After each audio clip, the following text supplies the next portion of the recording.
ఓం శ్రీమాత్రే నమః. శ్రీ శివాయ గురవే నమః. యఃకర్త జగతాం భర్త సంహర్త మహసాం నిధిః ప్రణమామి తమాదిత్యం బహిరంతస్తమోపహం. వీక్షకులు నమస్కారం. నేను మీ దేవులపల్లి రామకృష్ణ శాస్త్రి, ఆర్కే మాతృశ్రీ తెలుగు జ్యోతిషపరమైన యూట్యూబ్ ఛానల్. ఇప్పుడు సెప్టెంబర్ నెల 22వ తేదీ నుండి సెప్టెంబర్ నెల 28వ తేదీ వరకు గల గ్రహ స్థితిగతులని ఒకసారి పరిశీలన చేద్దాం. కన్యా రాశిలో సూర్యగ్రహం, కేతుగ్రహం, తులారాశిలో శుక్రగ్రహం, కుంభరాశిలో శనిగ్రహం వక్రస్థితి, అలాగే మీనరాశిలో రాహుగ్రహం, మేషరాశిలో చంద్రగ్రహం, వృషభ రాశిలో గురుగ్రహం, మిథున రాశిలో కుజగ్రహం, సింహరాశిలో బుధగ్రహం సంచరిస్తున్నాయి. ఇటువంటి గ్రహ సంచారాన్ని అనుసరించి ఈ వారం రాశులకి వార ఫలాలు తెలుసుకుందాం. ఓం శ్రీమాత్రే నమః. ఇప్పుడు సింహరాశి వారి గురించి తెలుసుకుందాం. సింహరాశి వారికి రాశిలో బుధగ్రహం, 2వ స్థానంలో రవి కేతుగ్రహాలు, 3వ స్థానంలో శుక్రగ్రహం, 7వ స్థానంలో శనిగ్రహం వక్రస్థితి, 8వ స్థానంలో రాహుగ్రహం, 9వ స్థానంలో చంద్రగ్రహం, 10వ స్థానంలో గురుగ్రహం, 11వ స్థానంలో కుజగ్రహం సంచరిస్తున్నాయి. ఇటువంటి గ్రహ సంచారాన్ని అనుసరించి ఈ వారం ఈ సింహరాశి వారికి కొంత అనుకూలమైన పరిస్థితులు బాగానే ఉన్నాయి. ఆలోచన తీరు బాగుంటుంది, అమలు చేసే విధానం బాగుంటుంది, ఆర్థికపరమైన వృద్ధి కూడా బాగానే ఉంటుంది. ఇబ్బందికరమైన విషయాలు అయితే ఏమీ కావు. అలాగే మాట్లాడే తీరులో మాత్రం కొంత కరుకుదనం లేకుండా చూసుకోండి. అనుకూలపడే వాతావరణమే ఉన్నది, కానీ మన మాటలు కఠినంగా లేకుండా చూసుకుంటే ఇంకా బాగా అనుకూలంగా ఉండే అవకాశం ఉంటుంది. అలాగే కుటుంబ సభ్యులు, బంధుమిత్రులు అందరితో కూడా మంచి అనుకూలత ఉన్నది.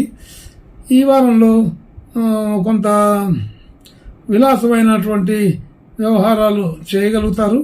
ఆలోచన తీరు అంతా కూడా చాలా స్పీడ్గా ఉంటుంది. మంచి చురుకైన నిర్ణయాలు తీసుకోగలుగుతారు. అయితే వాహన సంబంధించిన విషయాల్లో కొంచెం జాగ్రత్తగా ఉండాలి. వాహనాలు నడిపేటప్పుడు, లేదంటే మరి ఎక్కేటప్పుడు, దిగేటప్పుడు కూడా కొంచెం జాగ్రత్తగా ఉండడం మంచిది. వేగం లేకుండా చూసుకోండి. అతి వేగం వల్ల కొన్ని ఇబ్బందులు వచ్చే అవకాశం ఉన్నది. కాబట్టి సాధారణ వేగంతో సాధారణమైన స్థితిలో ఉంటే ఇబ్బంది అయితే ఉండదు. అయితే అటువంటి సందర్భాలు వచ్చినప్పుడు జాగ్రత్తగా ఉండమని సూచించడం జరుగుతోంది. అలాగే విద్యార్థులకి, విద్యా సంబంధించిన వ్యవహారాలు చేసే వాళ్ళకి అందరికీ కూడా బాగా అనుకూలంగా ఉంది. మంచి చురుకుగా ఉండే అవకాశం ఉంది. విద్యల్లో రాణించి గుర్తింపు పడే అవకాశం ఉంటుంది. అలాగే ఈ విద్యా సంబంధించిన వ్యాపారాలు చేసే వాళ్ళకి కూడా ఇది అనుకూలమైన సమయంగానే చెప్పవచ్చు.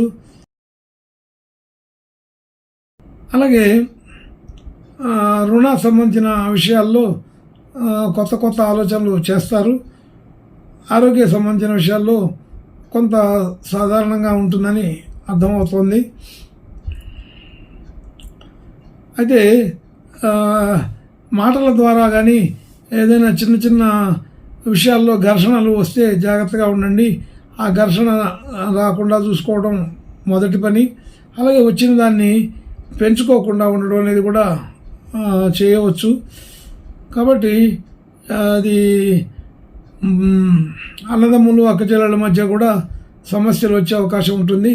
అటువంటి సమస్యలను కూడా రాకుండా చూసుకోవడం మంచి పని. తోటి విద్యార్థులతోటి కూడా ఘర్షణ వచ్చే అవకాశం ఉంటుంది. అలాంటి ఎక్కడైనా సరే ఘర్షణ వాతావరణం ఉన్నప్పుడు దాన్ని వెంటనే తగ్గించేందుకు ప్రయత్నం చేస్తే సరిపోతుంది. అలాగే ఆర్థికపరమైన వ్యవహారాలన్నీ కూడా ఒక దారిలోకి వచ్చే అవకాశం బాగానే ఉంది. ఇబ్బందులన్నీ తొలగిపోతాయి. కొత్తగా వచ్చే సమస్యలు ఏమీ ఉండవు. అలాగే భార్యాభర్తల మధ్య అనుకూలత సాధారణంగానే ఉంది. పెద్దగా ఇబ్బంది ఏమీ ఉండదు. రియల్ ఎస్టేట్, షేర్ మార్కెట్ మొదలైన పనులు చేయడానికి ఇది అనుకూలమైన సమయంగానే చెప్పబడుతోంది.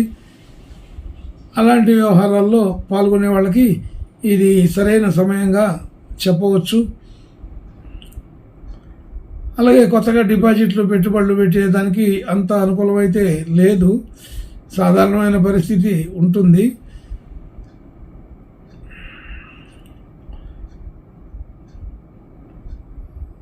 ఏదైనా చిన్నపాటి ఆరోగ్య సమస్యలు ఉంటే వెంటనే వైద్యుడిని సంప్రదించడం మంచిది. చిన్న చిన్న విషయాలు కూడా వెంటనే స్పందించండి. అలాగే భాగ్యస్థితి కొంత వృద్ధికరమైన పరిస్థితికి మారుతున్నది. ఉద్యోగ స్థితిలో బాగా ఉత్సాహంగా ఉండగలుగుతారు. అనుకూలమైన స్థితి బాగానే ఉంది. వృత్తి, ఉద్యోగ, వ్యాపారాది విషయాలలో అనుకూలత ఉన్నప్పటికీ కూడా ఇతరుల మాటల వలన కొంత ఇబ్బంది పడవలసిన పరిస్థితి కూడా ఉంటుంది. అయితే చిన్న చిన్న మాటలే మనం పెద్దగా ఆలోచన చేసి పెద్ద ప్రభావాన్ని అనుకుంటాం. కానీ అది సాధారణమైన మాటలు, సాధారణమైన వ్యవహారాలుగా తీసుకొని దాన్ని రెట్టించకుండా ఉంటే సరిపోతుంది.